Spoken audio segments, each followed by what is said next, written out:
Our most beloved reader is always here recommending a few of her top picks. Today, though, she's recommending just one book. I know. It isn't so. Just one. It's because she says it's that good. This has never happened before. No, it has not. Carol Barrowman usually has a big list because she's a professor of English at Alverno College, and she also writes for the Milwaukee Journal-Sentinel, Minneapolis Star-Tribune. But today she's here with that one book recommendation she says you all should read. Male and female? Male and female. All right. Male and female. I have a statistic and a story from the book to set it up. This book is called Lean In by Sheryl Sandberg. She's the CFO or COO of Facebook. COO. And so she says that over 50% of, in the last 30 years, over 50% of the women who have graduated from college are women. All the students have graduated from college. So that's amazing. And she looked back at the women in leadership and said, why do we not have more women presidents? Why do we not have more women running businesses, running banks? Would we be in a different situation in the economy and the world if that were the case? It's an amazing statistic.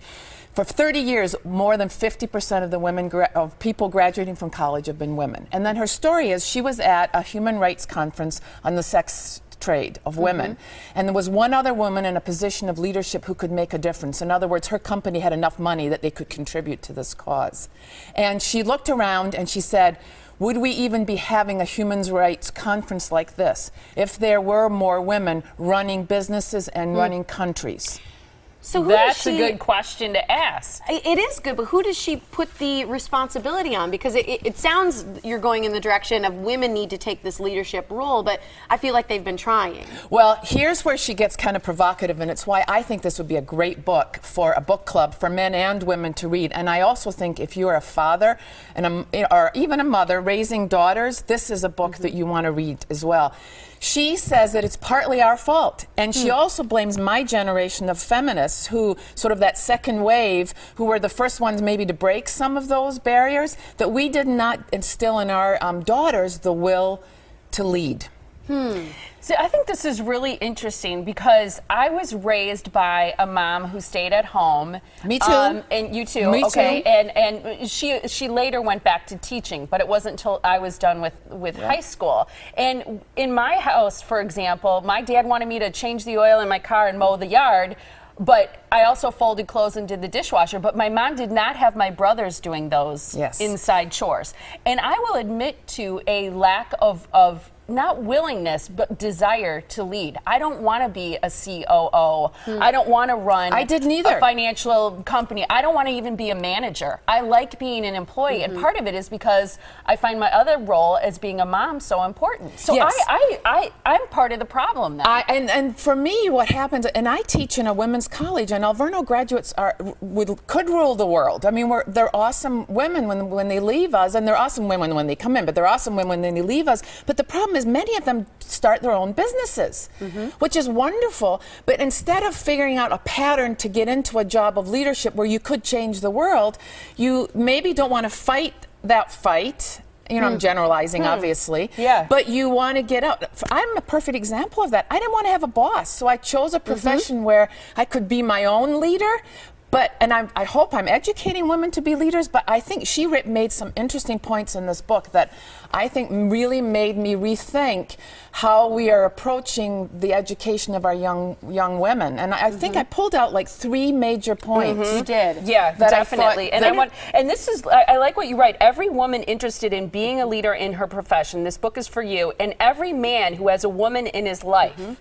Okay, so this is dads, who have daughters. This is, it's for everybody. Men it's for everyone. And when I was telling someone else about this over the weekend, this isn't an anti-man book. Right. It's a feminist rant. This is a woman who has fought the good fight, made it into a position of power, looked behind her and realized, oh man, there are hardly any women coming up behind me. And she tells this wonderful story at one point in the book where she was working at Google when Google first started, and she was about 8 months pregnant and felt like just this massive elephant, and she was late for a meeting, and she had to park way at the far side of the parking lot. And what she did was she was exhausted and about ready to drop that baby when she got to the meeting, and so she said to the guy at Google, why do we not have a pregnant woman parking spot?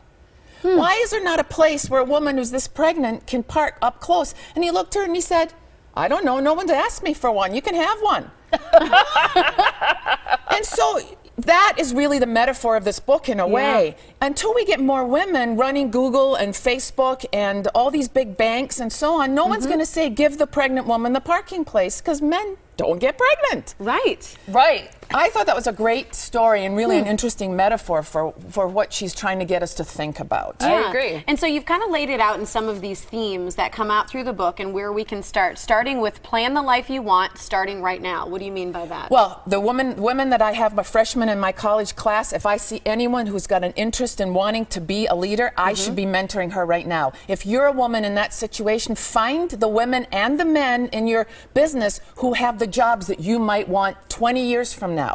Figure out how they got there and take their advice. I love what you say. Explore the paths that men have taken to reach their leadership positions and find ways to just do the same. Make opportunities rather than simply reacting to them, and take risks. Take risks. She is there's a huge section in her book, and she weaves in a lot of stories too, so this is a lot from her experience as well as statistics. But yeah, take risks. Don't just see something happening that you don't like and then have to react to it. Figure out what is the problem-solving skills that you need ahead of time before you get to that situation. But prepare now. You know, that's really important. Your second point, pursue positions of leadership, even if it means forcing to change the rules. Yes, well, the pregnancy story is a great example of that. Nobody thought about having a special space for women who are pregnant, and it wouldn't need to exist the whole time. Maybe if you've only got 10 employees, not everybody's going to be pregnant at the same time. Yeah. So it's not a big deal, but that's the kind of thing she means. Think about changing the rules and work in the system. Too many of our women, I think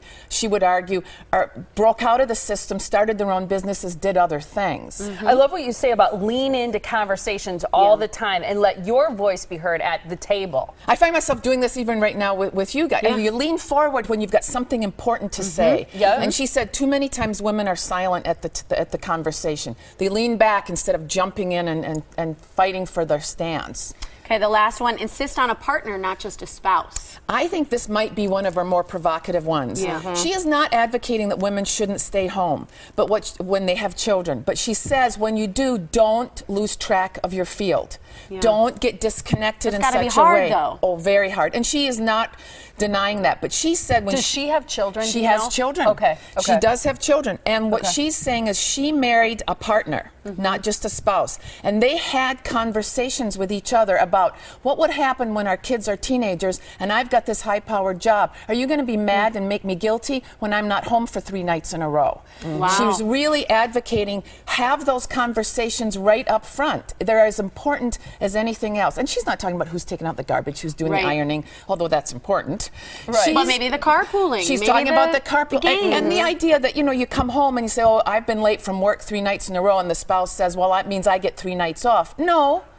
Right. That's not, tit-for-tat parenting never really works. I agree, and it's helping your daughters better understand it too. To understand those so-called typical wife duties. That conversation then happens early in the relationship. I think is huge. Here is the book again, just so that everybody out there can read it. It's called Lean In, and I'm assuming that and I know you said there are a lot of clubs forming across the country. Called Lean In clubs for women, which I think is a great idea. And it's women, work, and the will to lead. Again, it's by Sheryl Sandberg. And here's Carol's information. You can check her out at carolbarrowman.com. She's on Facebook, Twitter, and what's it, Gmail?